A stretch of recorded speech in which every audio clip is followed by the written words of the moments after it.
National Herald case से जुड़े money laundering case में सोनिया गांधी आज फिर ईडी के सामने पेश होंगी। सोनिया गांधी से आज दूसरे दौर की पूछताछ होगी। 11:20 पर सोनिया गांधी ईडी दफ्तर रवाना होंगी। जराये के मुताबिक प्रियंका और राहुल गांधी सोनिया गांधी के हमरा ईडी दफ्तर तक जाएंगे। इससे कबल 21 जुलाई को ईडी ने सोनिया गांधी से 2 घंटों तक पूछताछ की थी।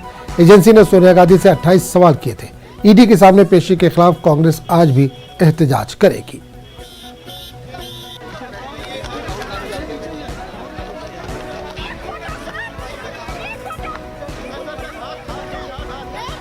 इस वक्त हम कांग्रेस मुख्यालय में हैं और आप अभी देखिए जो महिला कांग्रेस है, महिला कांग्रेस अपने हाथ में काले गुब्बारे हैं जो कि एक विरोध का प्रतीक होते हैं, वो अपने हाथों में लिए हुए हैं और यहाँ एक प्रोटेस्ट के तौर पर इसका इस्तेमाल किया जा रहा है। कुछ देर बाद सोनिया गांधी जो कि कांग्रेस की अध्यक्ष हैं वो ईडी के सामने पेश होंगी। करीब 11:30 बजे का समय बताया जा रहा है जब वो यहाँ से निकलेंगी।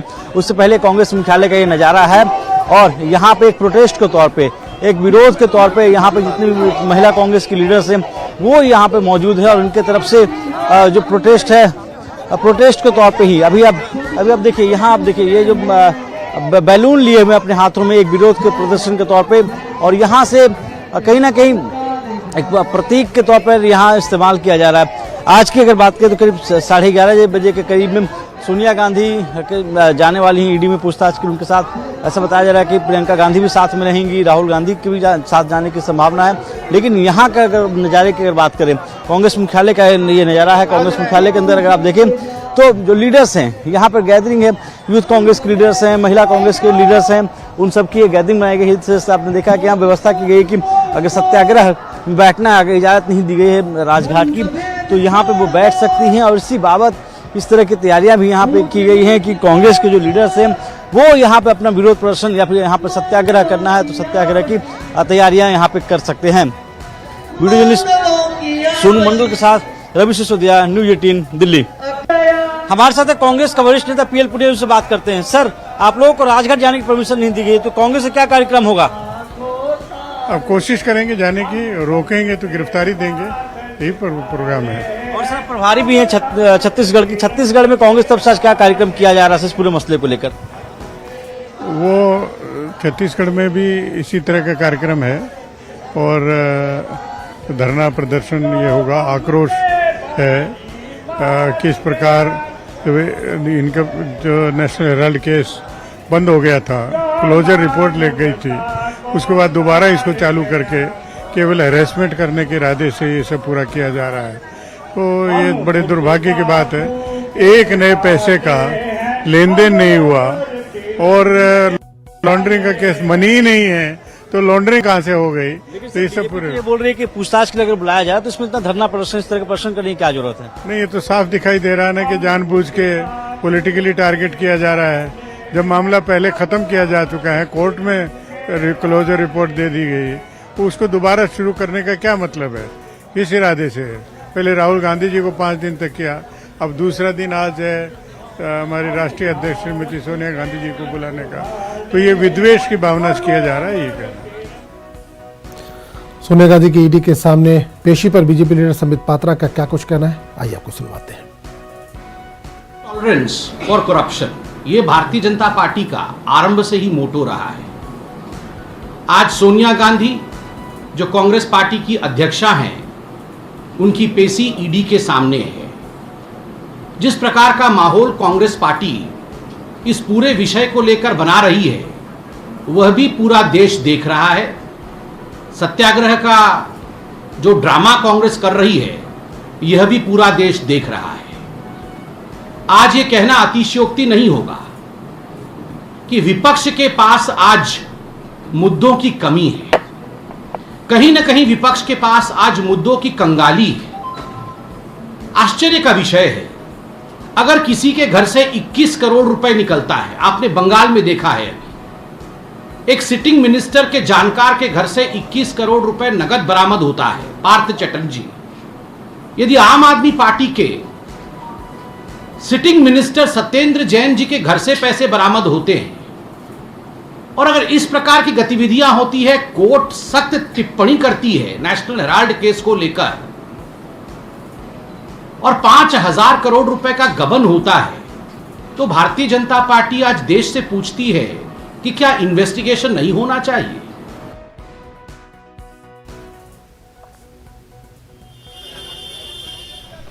तो तस्वीरों में देख सकते हैं सोनिया गांधी ईडी दफ्तर के लिए रवाना हो चुकी हैं। जैसे कि कहा जा रहा था कि 11:20 पर वो अपने घर से ईडी दफ्तर के लिए रवाना होंगे। आज उनसे दूसरे दौर की पूछताछ होने वाली है। तस्वीरों के जरिए आप देख सकते हैं सोनिया गांधी ईडी दफ्तर के लिए यहाँ से रवाना हो चुके हैं। बड़ी तादाद में कांग्रेस के जो कारकुन हैं वो भी यहाँ पर मौजूद हैं। सख्त सिक्योरिटी इंतजाम किए गए हैं।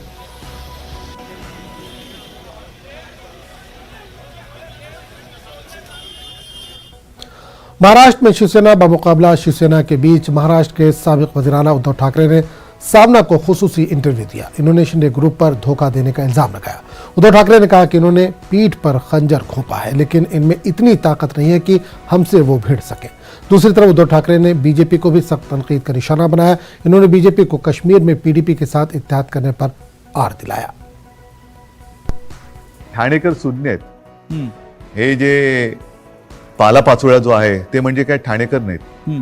ठाणेकर आणि ठाणेकर नागरिक, शिवसेनेचे ठाणे आणि ठाण्याची शिवसेना, हे जे नातं आहे ना, हे ह्या पालापाचोळ्याला तोडता नाही येणार. त्याच्यामुळे मी तर म्हणेन पूर्ण महाराष्ट्र आणि ठाणं सुद्धा अर्थात त्याच्यात आलं, मुंबई सुद्धा आली, सगळेजण निवडणुकांची वाट बघतायत. आणि म्हणून माझं मत हेच आहे की याच्या पुढे एक असा कायदा झाला पाहिजे की ज्यांना कोणाला युत्या करायच्या असेल, युती करायची असेल, त्या दोन्ही पक्षांचं, 3 पक्षांचं, 10 पक्षांचं जे काय कडवळ तुम्हाला करायचं असेल ते करा. मात्र तुमच्यामध्ये करार मदार काय झालेला आहे तो जनतेसमोर ठेवा.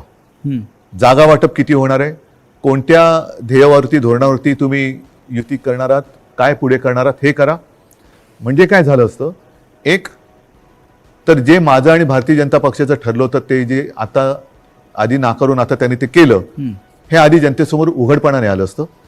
दुसरी गोष्ट, निवडणुकीनंतर जे काय त्यामुळे मला करावं लागलं, महाविकास आघाडीचा जन्म नसता झाला. तो महाविकास आघाडीचा जन्म आम्ही दिला तेव्हा सुद्धा तुम्ही बघितलं की आम्ही शपथ जी मी घेतली ती शिवतीर्थावरती घेतली.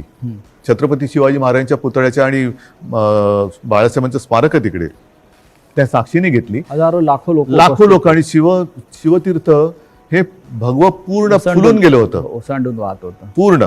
म्हणजे जर लोक नाराज असतील तर तिकडे कोणी आलं नसतं. पण तरी देखील माझं मत असं आहे की आता निवडणुका घ्या. जर आम्ही महाविकास आघाडी स्थापन करून चूक केली असेल तर लोक आम्हाला घरी बसवतील. आणि जर भारतीय जनता पक्षाने माझं, कारण शेवटी जनता मला ओळखते, नाही म्हटलं तरी आता आमची 6वी पिढी ही महाराष्ट्राच्या जनतेसाठी काम करते. 6वी पिढी, त्याच्या आधीच्या पिढ्या सुद्धा होत्या. पण एक तर लोक त्यांना घरी बसवतील त्यांनी चूक केली असेल तर, जो करार त्यांनी आमच्याशी केला होता तो तोडला म्हणून, नाहीतर आम्ही पाप केलं म्हणून आम्हाला घरी बसवतील. होऊ द्या जनतेच्या कोर्टात फैसला. माझी तयारी आहे. मला अजूनही देशाच्या घटनेवरती भरोसा आहे, कायद्यावरती भरोसा आहे. चोरीमारी सगळीकडे चालते असं माझं मत नाहीये तेवढा. कारण मी जे म्हटलं ना की सत्यमेव जयते, नाहीतर हे तुम्हाला वाक्य पुसावं लागेल आणि मग 2 वाक्य करावं लागेल एकाची. एक तर म्हणजे असत्यमेव जयते आणि दुसरं वाक्य सत्तामेव जयते. त्याच्यामुळे सत्तामेव जयते पुढे तुम्ही असत्य घेऊन जर का करणार असाल तर ते काही लोक खपून नाही घेणार. चूक माझी आहे आणि ती मी पहिल्याच माझ्या फेसबुक लाईव्ह मध्ये कबूल केलेली आहे. गुन्हा माझा आहे तो म्हणजे मी यांना परिवारातले समजून यांच्यावरती अंधविश्वास ठेवला. तुमचं मुख्यमंत्री होणं चुकलं? मला 2 गोष्टी आहेत. समजा मी मुख्यमंत्री त्यावेळेला यांना केलं असतं, यांनी वेगळं आणखीन काय केलं असतं, कारण यांची भूकच भागत नाही. यांना मुख्यमंत्रीपद पण पाहिजे आणि आता पक्षप्रमुख म्हणजे शिवसेना प्रमुख व्हायचे. शिवसेना प्रमुखांबरोबर स्वतःची तुलना करायला लागलात. म्हणजे हे जे आहे ना, ही राक्षसी महत्वाकांक्षा आहे आणि ह्याला हावरटपणा म्हणतात. हाव म्हणजे एक दिलं तरी तुझं तेही माझं, माझं तेही माझं, तुझं तेही माझं, ह्याचं तेही माझं, त्याचं तेही माझं, माझं ते माझं, तुझं तेही माझं इथपर्यंत होतं. आता ह्याचंही माझं आणि त्याचंही माझं इथपर्यंत त्यांची हाव गेलेली आहे.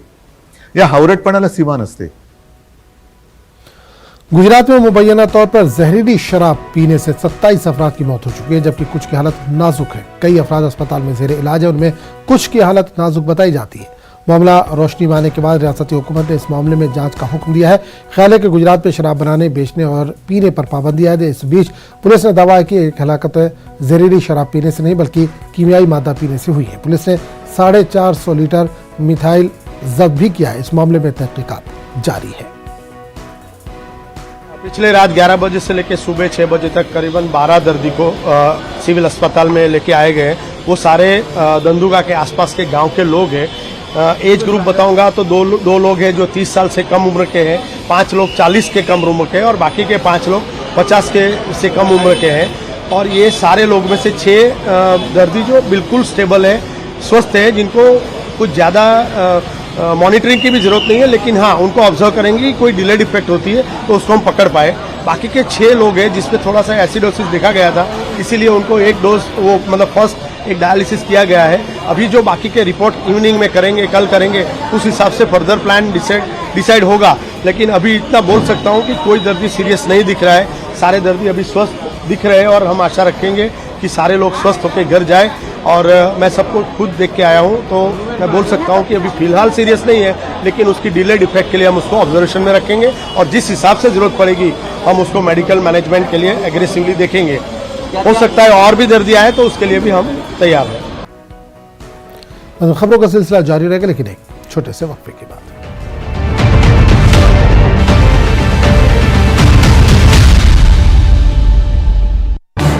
इस न्यूज हेडलाइंस के प्रायोजक पेट सफा आयुर्वेदिक जूस। पेट सफा, हर रोग दफा।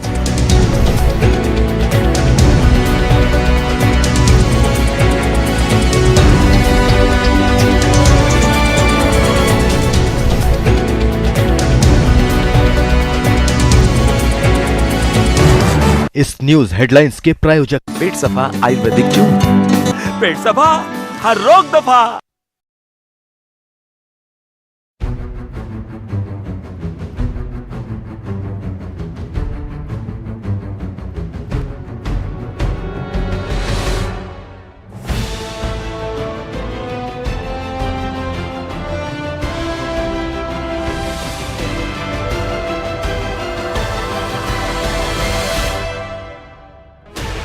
Sixteen channels, 15 languages, 26 states, 1,200 plus reporters, 66.9 crore viewers. India's largest news network, News 18 Network.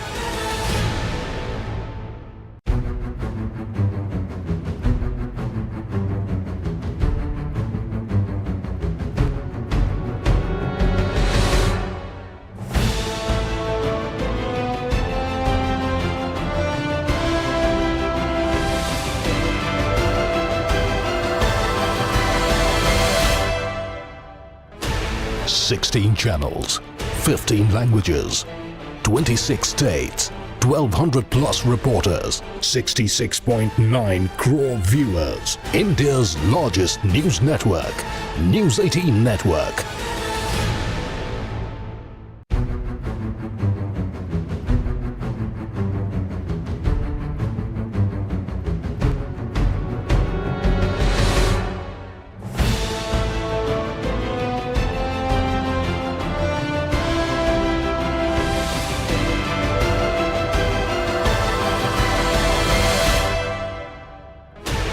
Sixteen channels, 15 languages, 26 states, 1,200 plus reporters, 66.9 crore viewers. India's largest news network, News 18 Network.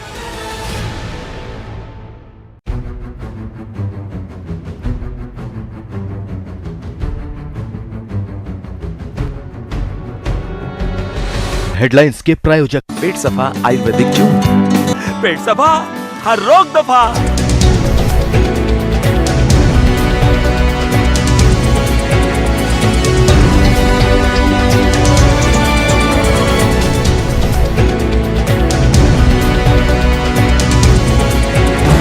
इस news headlines के प्रायोजक पेट सफा Ayurvedic juice. पेट सफा, हर रोग दफा।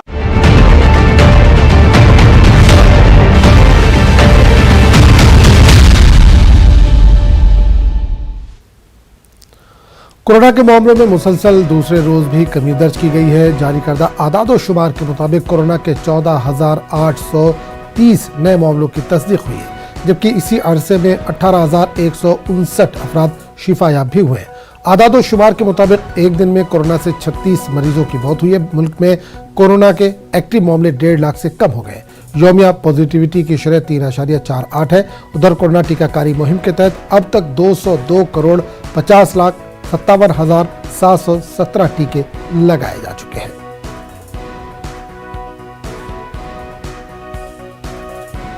Corona के मामलों में गिरावट सामने आ रही है। अगर बीते 24 घंटों की बात की जाए तो 14,000 से ज़्यादा केसेस सामने आए हैं, वहीं 36 मौतें हुई हैं और एक्टिव केसेस में भी गिरावट आई है। एक्टिव केसेस 1,47,000 तक पहुंच गए हैं।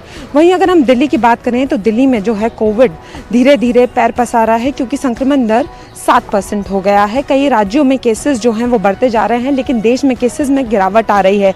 वहीं अगर हम डॉक्टर्स की बात करें, एक्सपर्ट्स की बात करें, तो उनका कहना है कि जिस तरीके से वैक्सीनेशन का आंकड़ा पूरा हुआ है, लोगों ने वैक्सीनेशन ली है, उसी तरीके से लोगों को सतर्क भी रहना होगा, क्योंकि अभी जो केसेस लगातार बढ़ते आ रहे थे, 20-21 हज़ार से ज़्यादा लगातार केसेस आ रहे थे, वही केसेस अब कम हो गए हैं। तो लोगों को ध्यान रखने की बहुत ज़रूरत है।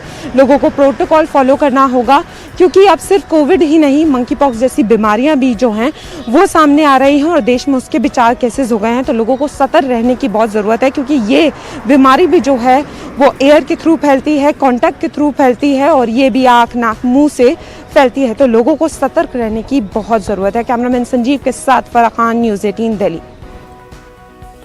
मध्य प्रदेश में 4 साल बाद हाईकोर्ट के अहकाम से शुरू हुआ वक्फ बोर्ड की तश्कील का अमल हाईकोर्ट के दूसरे हुक्म से टल भी सकता है। वक्फ बोर्ड इंतखाबात के अमल को लेकर जबलपुर हाईकोर्ट में दायर की गई अर्जी पर आज समाअत होगी। हाईकोर्ट में दर्ज केस नंबर 13 पर होने वाली समाअत में अर्जी गुजार ने वक्फ एक्ट 1995 का हवाला देते हुए वक्फ बोर्ड इंतखाबात को एक्ट के रो के मुनाफी बताया है। अर्जी गुजार का जवाब है कि वक्फ एक्ट और मध्य प्रदेश में वक्फ जायदाद के लिहाज से 13 रुकनी बोर्ड होना चाहिए, जबकि हुकूमत की जानिब से 7 रुकनी बोर्ड तश्कील देने की कवायद की जा रही है। वादरेक वक्फ बोर्ड इंतखाबात के लिए 30 जुलाई की तारीख मुकर्रर की गई है।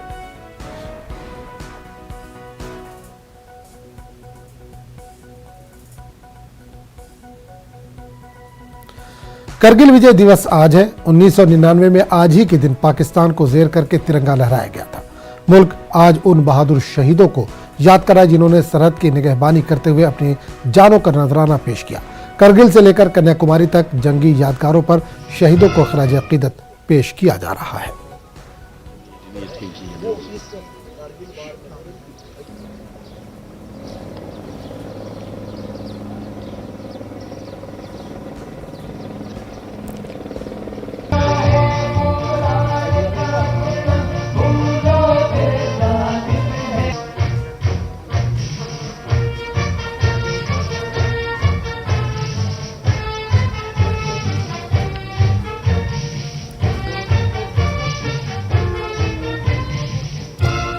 सदर जमहूरिया द्रौपदी मुर्मू ने करगिल विजय दिवस पर शहीदों को खराज अकीदत पेश किया। इन्होंने ट्वीट किया है कि आज का दिन हमारे फौजियों की गैर मामूली बहादुरी और पुख्ता अज़ाइम की अलामत है।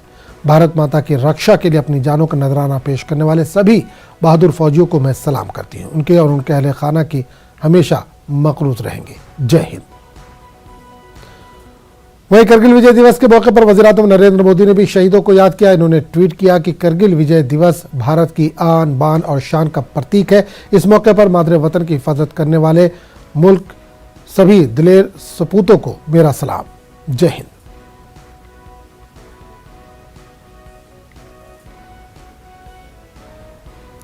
और करगिल विजय दिवस के मौके पर श्रीनगर में फौज के जरिए मुतादिद प्रोग्रामों का इनेकाद किया जा रहा है। इसी मुनासिबत से श्रीनगर में फौज के हेडक्वार्टर के बाहर करगिल के शहीदों को यादगार पर गुलाए अकीदत पेश किए गए। इस तकरीब में शहर के मुख्तलिफ स्कूलों के तलबा ने हुब्बुल वतनी के नगमे गाए। इस मौके पर मुख्तलिफ तहजीबी और तमद्दुनी प्रोग्रामों का भी इनेकाद किया गया।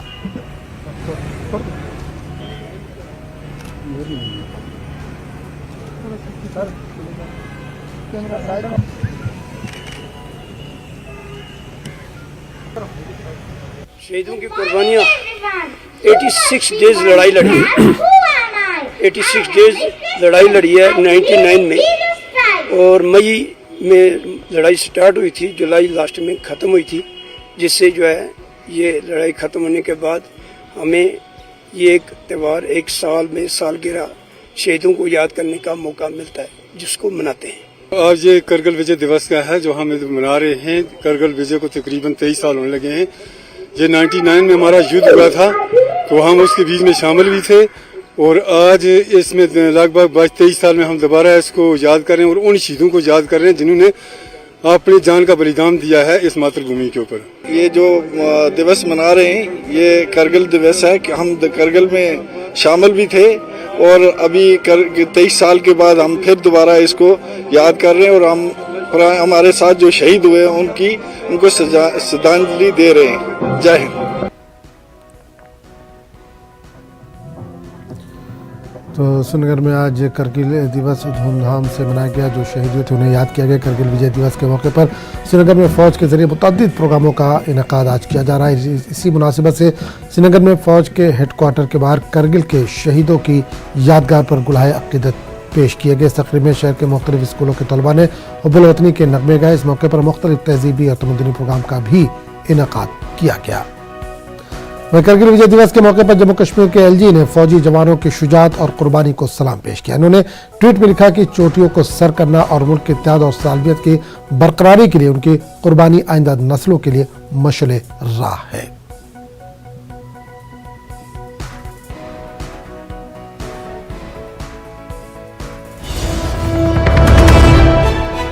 इस वक्त बड़ी खबर आ रही है। हज और उम्रा खिदमात को जीएसटी से इस्तिस्ना देने की अपील खारिज। सुप्रीम कोर्ट ने टूर ऑपरेटरों की अर्जी खारिज की। कई निजी टूर ऑपरेटरों ने दाखिल की थी अर्जी। तो बड़ी खबर इस वक्त आ रही है। हज और उम्रा खिदमात को जीएसटी से इस्तिस्ना देने की अपील खारिज हो गई है। सुप्रीम कोर्ट ने टूर ऑपरेटरों की अर्जी को खारिज कर दिया। कई निजी टूर ऑपरेटरों ने दाखिल की थी ये अर्जी।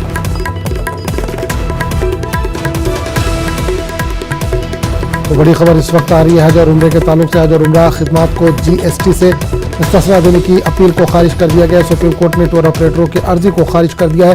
कई निजी टूर ऑपरेटरों ने दाखिल की थी अर्जी।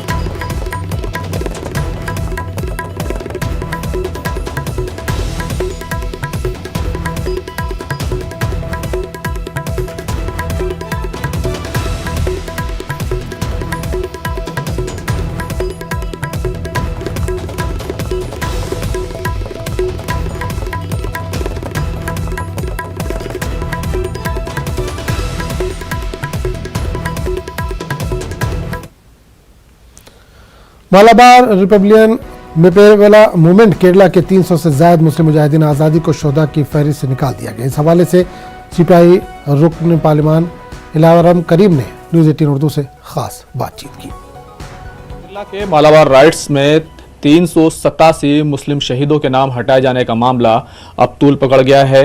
ये मामला पार्लियामेंट में भी उठा और इस मामले को उठाया सीपीएम मेंबर ऑफ पार्लियामेंट इलावरम करीम साहब ने। करीम साहब, ये क्या इशू है और किस तरीके से आखिर इतने सारे लोगों के नाम वो कैसे हटा दिए गए? See, it is a politically motivated move by the government of India. As per the unanimous decision of Kerala government, 387 martyrs of Malabar rebellion was included in the list of martyrs connected with the independence struggle. Cultural Department and ICHR agreed the Kerala government's decision and enlisted 387 names of martyrs in the list. One of the leaders of the rebellion was Varian Gunnat Kujnahamad Haji and Ali Musliar. They are included in the 387 persons list. But RSS and BJP was opposing this rebellion as a part of independence struggle. लेकिन ये जो मालाबार का ये जो issue है, जो rebellions थे, कितने लोग इसमें शहीद हुए थे, ये कब घटा, हमारे जो नाजरीन हैं, जो दर्शक हैं, उनके लिए बताइए कि इसमें क्या हुआ था। See, it was actually a farmer struggle against feudalism. That struggle was supported by Indian National Congress at that time. But some unhappy incidents were there along with that struggle. But the main thrust was their opposition against the British rule. The history was distorted by British rulers, particularly the Malabar collector and police officers. And finally, this Kunya Ahmad Haji was punished by the British rulers. They were fighting for the independence of our country and the cause of farmers. And moreover, तो इस bulletin में फिलहाल इतना ही। अगले bulletin में आपसे फिर मुलाकात होगी। आदाब। इस न्यूज हेडलाइंस के प्रायोजक पेट सफा आयुर्वेदिक जून। पेट सफा हर रोग